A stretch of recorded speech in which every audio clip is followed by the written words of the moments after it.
I'm always fascinated with technical secrets, and you don't have to reveal them because people like their secrets.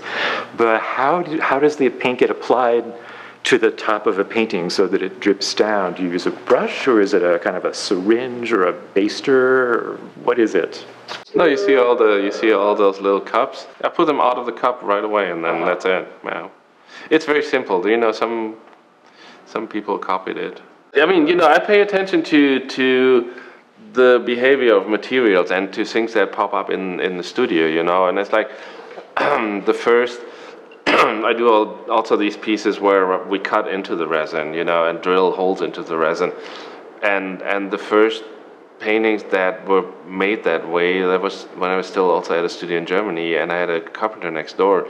So I would layer up some resin layers, and then we would take the piece, take it to my carpenter's workshop, put it face down, and run it over the saw.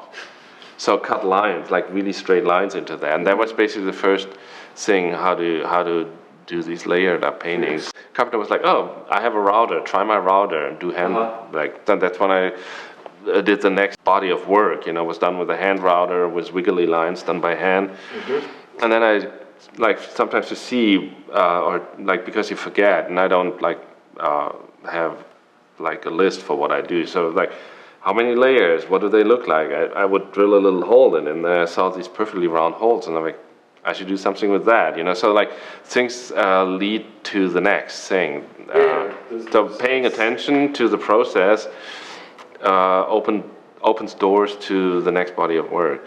So there's so much resin that drips off the paintings, that would be a shame to throw it away. So I made sculptures out of that. You made sculptures out of it. You exhibited as a sort of a low wall. It's like the color memory of a certain part of my studio. So all the colors I used are represented in that sculpture, What you see here behind me, those are paintings that are built up from what's dripping down. And if you look at the surface, I mean, it's extremely beautiful what the paint does itself, while it's just dripping down. So the process of like watching paint dry is very interesting and You said that. I was born to watch paint dry. No, there's just there's also the saying, like, isn't it like as boring as watching paint dry?